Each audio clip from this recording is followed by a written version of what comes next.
Does your child wake up suddenly as if something startled them, but nothing happened?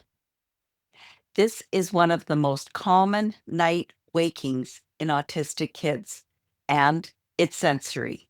But here is the surprising part, it's often caused by sensations so tiny you don't even notice them, but your child's nervous system does. Today, I'll show you the most common sensory triggers, why they wake the brain instantly, and how to reduce them without spending a dollar. Hi, I'm Diane Lusney, and I support moms who have kids aged 4 to 12 years on the autism spectrum and who also have sleep issues. Point one, the super sensitive security system.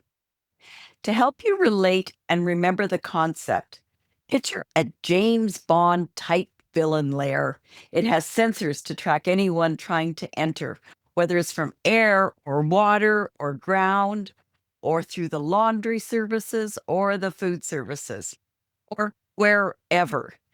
This security system is built to look at the smallest change in the surroundings and call it out as danger. That's your child's sensory system. It's on alert, looking for and detecting danger. The detection level is so high, it also detects normal activities as danger. A leaf blows across the porch. Alarm! The fridge turns on. Alarm! A shadow shifts. Alarm! Nothing is actually wrong, but the system detects everything. During sleep, this system is supposed to be in quiet mode.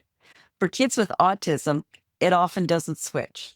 So even tiny changes in sensation trigger a full wake up, which then notices even more dangers. These are some of the silent alarms most parents miss. Pajamas twisting, a sheet cooling slightly so when they move their body, they feel the coolness, a sound from another room, light leaking under a door, a vibration from heating pipes, the weight of a blanket shifting, a draft that suddenly occurs, perhaps from a register, fabric rubbing the wrong way. You might not notice these things. Your child's brain does. What you can do. One fix, do a sensory audit. What is your child experiencing during their bedtime routine and prior to it? Reduce sensory fluctuations as much as possible. Keep the environment steady, not changing throughout the evening. The brain equates predictability with safety. When the sensory environment stays constant, the brain doesn't feel as threatened. If you need some new ideas on physical things your child can do to calm their nervous system, check out my free T-zone system listed below. Point two, picture a cup. It can be filled and it can be emptied.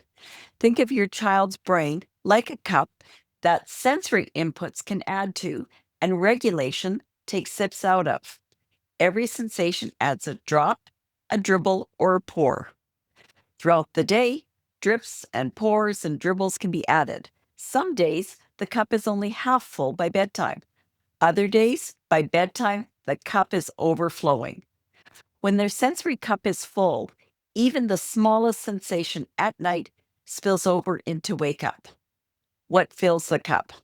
School overwhelm, transitions, unexpected noise, social demands, too much erratic behavior too late in the day, or too little movement throughout the day. Temperature swings. The list can go on and on. When the cup is full, the nighttime nervous system has no buffer left. It reacts instantly to everything. What you can do, start here.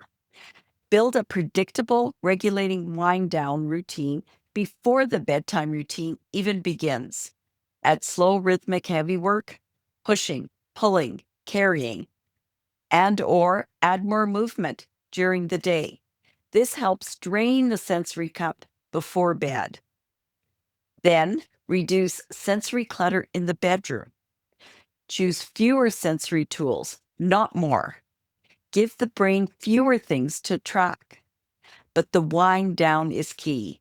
If the cup is already overflowing at bedtime, No amount of environmental tweaking will help. Question for you. Are there daytime patterns that predict your child's sensory cup overflowing? What fills and empty your child's sensory cup? Please share below and maybe help another mom. Point 3, the startle loop. Think of a bouncing ball that won't stop. When we sleep, we go through 5 to 7 cycles. Each of these cycles contains a period of light sleep.